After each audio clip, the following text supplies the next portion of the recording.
S doctor, ನಿಮಗೆ ಸುಮಾರು 26ಕ್ಕೂ ಹೆಚ್ಚು ವರ್ಷದ ಎಕ್ಸ್ಪೀರಿಯನ್ಸ್ ಇದೆ. ನೀವು ಎಲ್ಲ ದೇಶಗಳಲ್ಲಿ ಹೋಗಿ ಸಾಕಷ್ಟು ದೇಶಗಳಲ್ಲಿ ಪೇಷಂಟ್ಸ್ನ ನೋಡಿ ಟ್ರೀಟ್ ಮಾಡಿದ್ದೀರಾ. ಮತ್ತು ನಿಮ್ಯಾನ್ಸ್ನಲ್ಲಿ ನಿಮ್ಮ ಗ್ರ್ಯಾಜುಯೇಷನ್ ಆಗಿದೆ. ಈ ವಿಷಯದ ಬಗ್ಗೆ ನಿಮಗೆ ತುಂಬಾ ಅಂದರೆ ಬಹಳ ಹತ್ತಿರದಿಂದ ಎಕ್ಸ್ಪೀರಿಯನ್ಸ್ ಆಗಿರುತ್ತೆ ಅಂತ ಅನ್ಕೋತೀನಿ.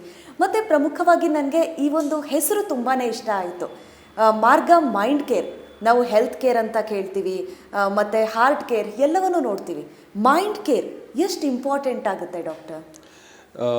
ನಮ್ಮ ಇದರಲ್ಲಿ ಜನರಲಿ ಒಂದು ಟೆಂಡೆನ್ಸಿ ಏನಪ್ಪ ಅಂತಂದರೆ, ಮನಸ್ಸೇ ಬೇರೆ, ದೇಹನೇ ಬೇರೆ, ದೇಹದ ಪ್ರಾಬ್ಲಮ್ಸೇ ಬೇರೆ ಥರ ಬರುತ್ತೆ, ಮನಸ್ಸಿನ ಪ್ರಾಬ್ಲಮ್ಸೇ ಬೇರೆ ಥರ ಬರುತ್ತೆ ಅಂತ ನೋಡೋ ಟೆಂಡೆನ್ಸಿ ಜಾಸ್ತಿ ಇದೆ.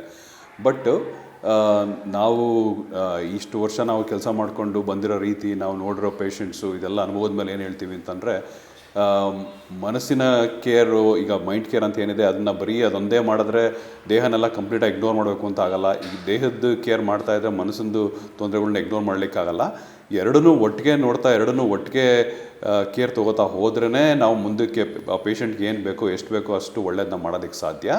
ಆದ್ದರಿಂದ ನಾವು ಮೈಂಡ್ ಕೇರ್ ಅಂತ ಹೆಸರಿಟ್ಕೊಂಡಿದ್ರು ಇಲ್ಲಿ ಬರೀ ಒಂದೇ ಮಾಡಲ್ಲ. ಅವ್ರಿಗೆ ಸಂಬಂಧಪಟ್ಟಂತೆ ಅವ್ರಿಗೆ ಮಾನಸಿಕವಾಗಿ ತೊಂದರೆ ಇದ್ದಾಗ ಅವ್ರಿಗೆ ಬೇರೆ ಯಾವುದೇ ರೀತಿಯ ದೈಹಿಕ ತೊಂದರೆಗಳಿರ್ಬೋದು, ಬೇರೆ ಪ್ರಾಬ್ಲಮ್ಸ್ ಇರ್ಬೋದು, ಅದನ್ನು ಸಹ ನಾವಿಲ್ಲಿ ಅಡ್ರೆಸ್ ಮಾಡ್ತೀವಿ. At the same time majorly ನಾವು ಆ ಮನಸ್ಸಿಗೆ ಸಂಬಂಧಪಟ್ಟಂಥ ತೊಂದರೆಗಳನ್ನ ಫೋಕಸ್ ಮಾಡ್ತೀವಿ. ಅದಕ್ಕೆ ಸಂಬಂಧಪಟ್ಟಂತೆ ದೈಹಿಕವಾಗಿ ಏನೇ ಸಪೋರ್ಟ್ ಬೇಕು, ಏನೇ ಟ್ರೀಟ್ಮೆಂಟ್ ಬೇಕಂದ್ರೂ ಅದನ್ನು ಇಲ್ಲಿ ಆರ್ಗನೈಸ್ ಮಾಡ್ತೀವಿ ನಾವು.